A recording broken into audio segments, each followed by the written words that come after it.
class 5. Welcome back after the vacations. I hope you all are safe and you had a good vacation at home. Today we'll be doing chapter number 3. We have done chapter number 1, 2 and 4 before the vacations.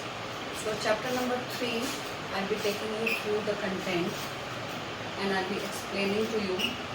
So once this video is over WhatsApp, you can ask me your doubts. Okay? So today's chapter is chapter number 3. Flow charts and algorithms. Okay? So just you go through the content and over WhatsApp. Good morning class 5. Today we are going to study chapter number 3, that is algorithm and flowchart. The topics covered would be, we'll be introducing algorithms, what are algorithms and what is a flowchart. Then rules which we follow for making a flowchart. And what is a program. Okay. Now first thing, whenever we are doing something, we look at it as a problem which we are going to solve. Okay. So even if you're going to do a small thing, that you're going to get ready and board the bus and go to the school. Okay, so there is a procedure which you follow. So when we write the procedure in English language, step by step. Okay, so first thing, when you get up in the morning, you brush your teeth. Okay, so step 1 would be get up in the morning. Step 2 would be brush your teeth. Okay, next is when you brush your teeth, you take bath, you come out, do a small prayer with your mother, then you take your breakfast, dress up, wear your shoes, make your hair and take your bag, pack your tiffin and go out and board the bus. Okay, so this is a problem and you have given me a stepwise solution. Okay, so we do it step by step. So computer also solves the problems step by step. Whenever we are going to give a problem to the computer, if I give you add 2 numbers, the computer also does it step by step. Okay, now we come to the introduction. You know that being a machine, a computer understands the instructions given to it in its language, that is machine language, a language of zeros and ones. We have already studied, right? A computer only understands machine language. Let us understand it in the following manner. If someone asks you to add 8 plus 5, you will quickly give the answer 13. But if the same question is asked to the computer, it will not be able to answer this. It is because your instruction is not understood by the computer. It understands only the instructions given in a computer language. The instructions written in a language which a computer can understand is called a program. So we will have to write a program that is stepwise. You will have to instruct a computer to do a simple calculation like 8 plus 5 is equal to 13. In computing, a program is implemented by a computer to solve any problem and get the results. So basically a computer program involves 3 steps: creating the algorithm, then making a flowchart and converting the flowchart into a program. So first thing that you're going to do is you're going to write the logic. Okay, logic is how are you going to solve this problem. You're going to write the logic stepwise, step by step. Then you're going to make a flow chart out of it. We will talk about the flow chart later in the chapter. And then with a flow chart, you are very close to writing a program. Then you will write a program from the flow chart. What is an algorithm? All the software programs are written in a special language called computer language. They follow a specific pattern of steps to achieve the specific object. So we follow steps to achieve the object. Object was that we need to board the bus for the school. Okay? So we have to achieve that. How do we achieve that? Stepwise. Get up in the morning, brush your teeth, and so on and so forth. Before writing a program, we have to determine the objective. So objective is the goal. What do you want to achieve? And then we start developing a pattern of steps. An algorithm is a step-by-step procedure to solve any particular task, such as mathematical or a logical problem.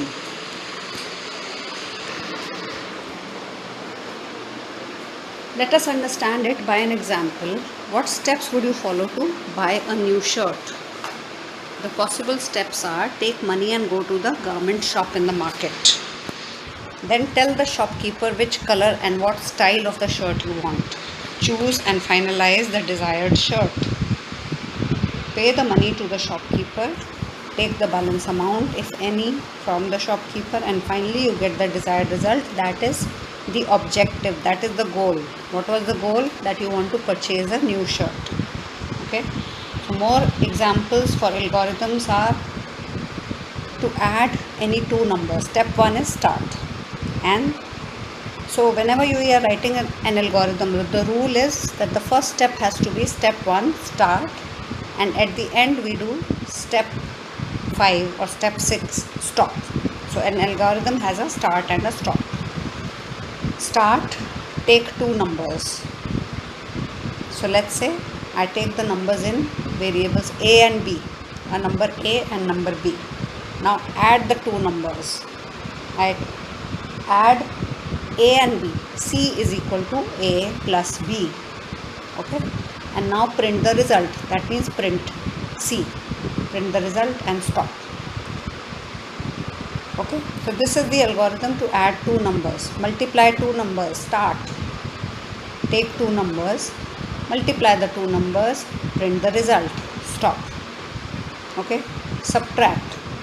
So we say step 1 start, step 2 take two numbers, step 3 subtract the smaller number from the bigger number, step 4 print the result and stop.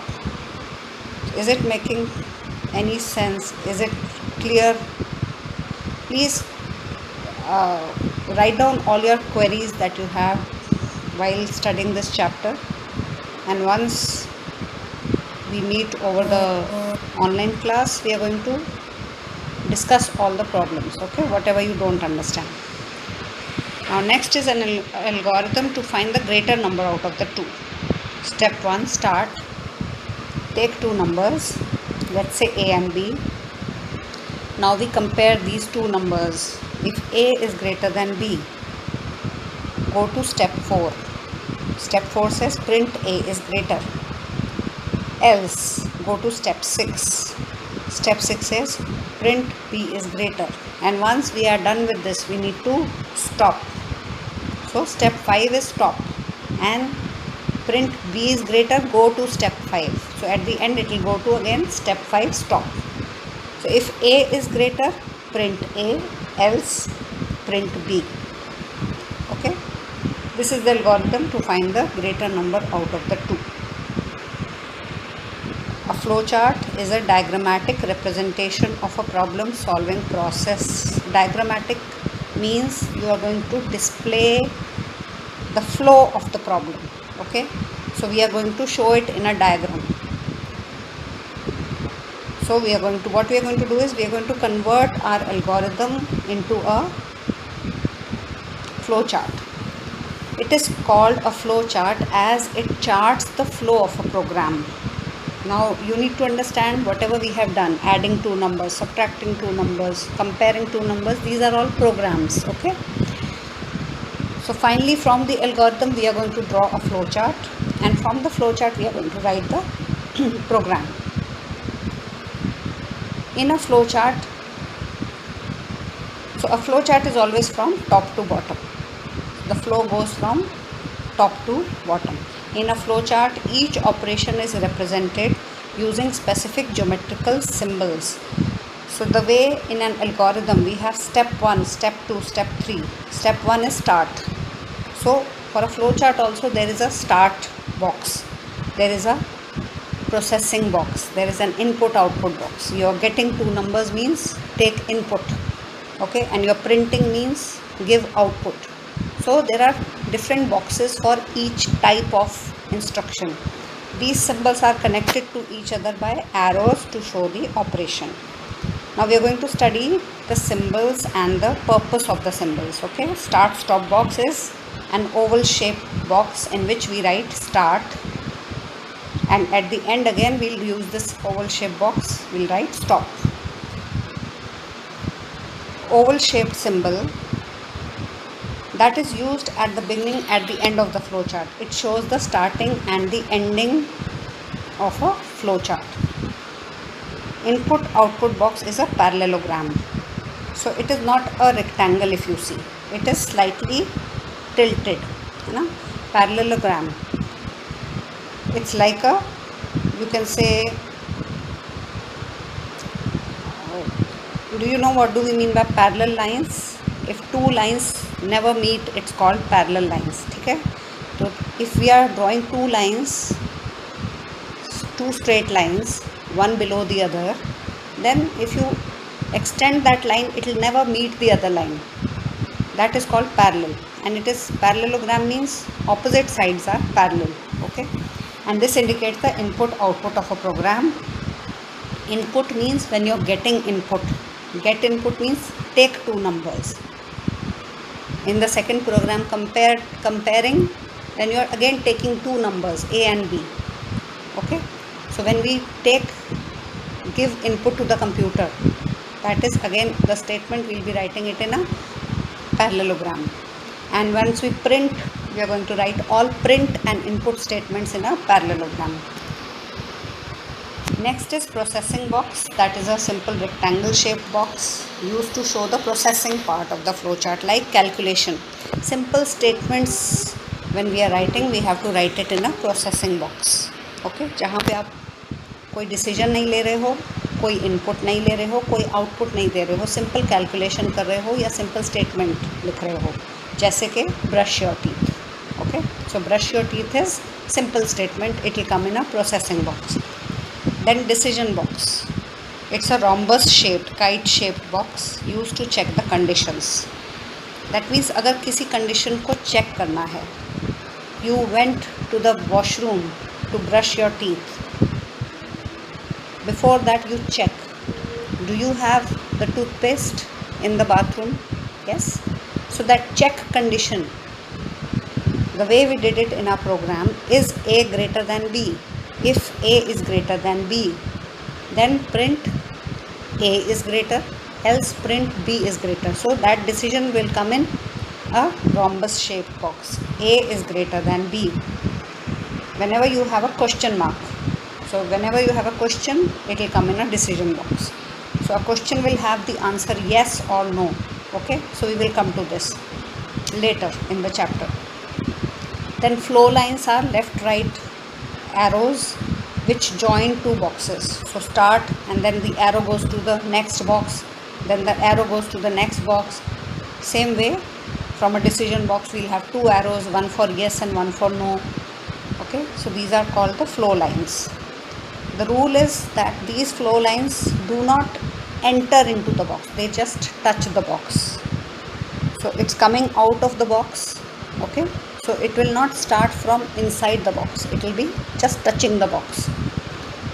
Then connectors, if you have, let's say the program is going beyond a page, एक page में आपने लिखा और वो programme जो है लंबा है, आपका जो फ्लो चार्ट है वो बड़ा है, तो हम क्या करेंगे, इस पेज के एंड में एक कनेक्टर लगा देंगे A, and in the second page again उस कनेक्टर A से स्टार्ट करेंगे. सो वी नो कि यहाँ के बाद मुझे कहाँ से फॉलो करना है. These are called connectors.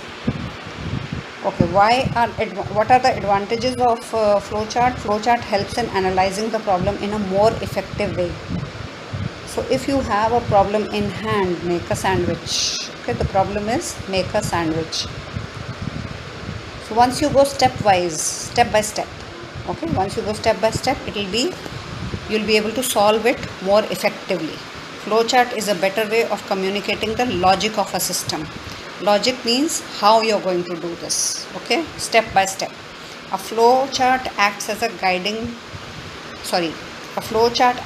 guide during the problem development phase. So if you have already developed a flowchart, you have nearly solved what all problems you're going to face during programming, because you're doing the thinking part at that time. Do I need to check if I have toothpaste in my washroom? Do I need to check that number A and B are not equal? If A and B both are equal, then A cannot be greater than B and B cannot be greater than A. Correct? So all this thinking part we are doing in our algorithm and our flowchart. A flowchart helps in finding out errors. Same. Fine. So at the time when we are thinking of the situations, we should think of all options. What can go wrong? Okay, what if the user gives 0 for value of A and 0 for value of B? Okay, so we need to ask the user again, please enter values greater than 0. Then we need to maybe handle an error condition that A and B should not be equal. Okay, so we need to tell the user, please give different values. Next is disadvantages. Sometimes the flowchart becomes complex if the program logic is quite long. So if the program logic is very long, what will happen? That the flowchart will become too long. If you want to change or edit something in the flowchart, you'll have to redraw it. Okay, so we can't keep erasing and making changes, editing. Okay, so so if it is too long, then we should be able to draw it logically so that we don't need to change it again and again. There are some rules for making a flowchart which I'll be covering in the next video. Okay, so as of now I'll close this lesson here. Thank you so much.